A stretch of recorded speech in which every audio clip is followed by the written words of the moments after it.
Welcome back to the Michigan Business Beat, brought to you on the Michigan Business Network. Chris Holman here. We're coming to you live from the Grand Hotel, and we are a big part of, we like to think, of the Detroit Regional Chamber of Commerce's annual policy conference. And here's someone who is a big part of it. We know that for sure, Stephanie Beckhorn. And Stephanie, I was going to give your title, and it's so long. I started getting tired. You're with Leo. You do a lot of stuff with Leo, really important stuff. Let's tell everybody what you do. Yeah, Chris, great to be here. I have the privilege of leading our Office of Employment and Training, really focused on the majority of the federal and state workforce development programs, Yeah. and happy to lead that work. And deputy director is your actual title, right? Correct. Your Yep, your that position. is. Okay, so what's new? So what are the I mean, we know there's a shortage of people, we know there's a shortage of trained talent, etc.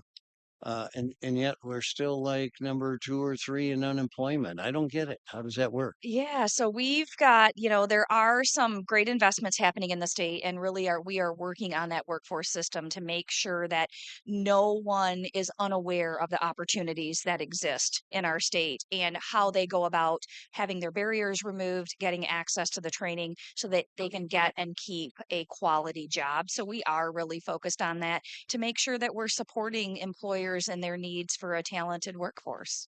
Yeah, and you have been, and you've got some great programs that are going for. So give us a little bit of that. Yeah, happy to announce yesterday we had the lieutenant governor with us, and we released a statewide infrastructure workforce plan a couple weeks ago. And we were happy to announce yesterday an investment of almost $107 million in workforce surrounding our infrastructure needs in the state. And so this is Leo. We are partnering, not doing it alone, though. We need all the help we can get, as you said, to make sure that we fill these critical workforce jobs that are there. But with the Michigan High Speed Internet Office, the Department of Environment, Great Lakes and Energy, the Department of Transportation, and the Michigan Infrastructure Office, there is an investment of almost $17 billion, Chris, coming into Michigan to support roads, to support water, to support broadband. And we really just want to make sure that we have the workforce to complete these projects on time, safely, high quality to really strengthen Michigan's infrastructure. It's interesting because Lieutenant Governor Gilchrist came in here and he was just like elbowed us out of the way, sat down and said, I got news. And so he was as excited as anyone about this whole thing.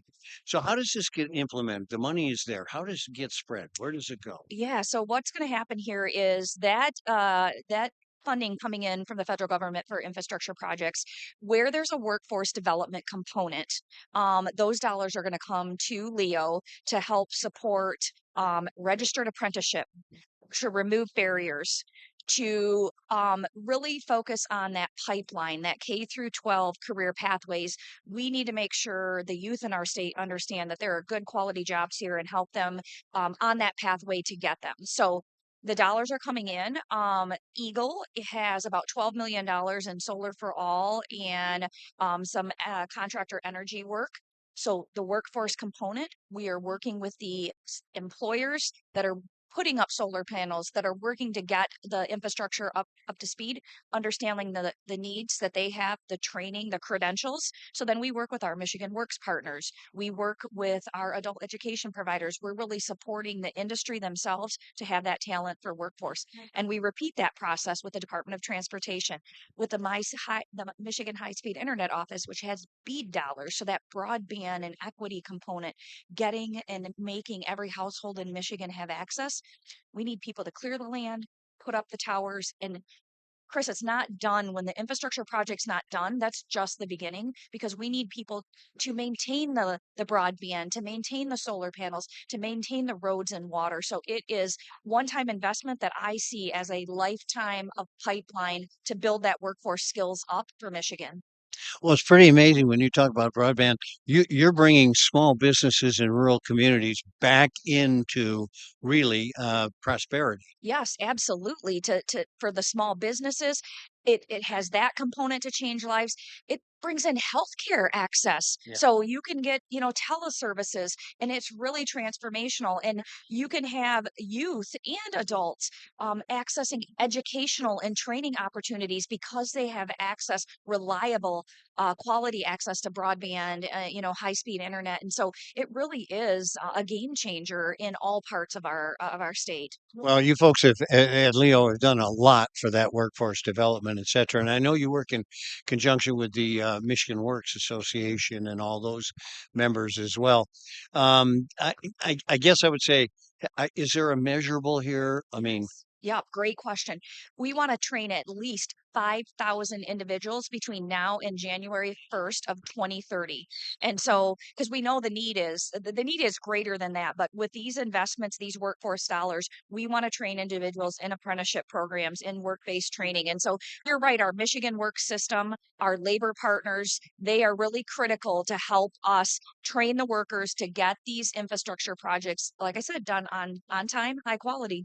I'm not surprised by the big number. You've always been aggressive, Stephanie.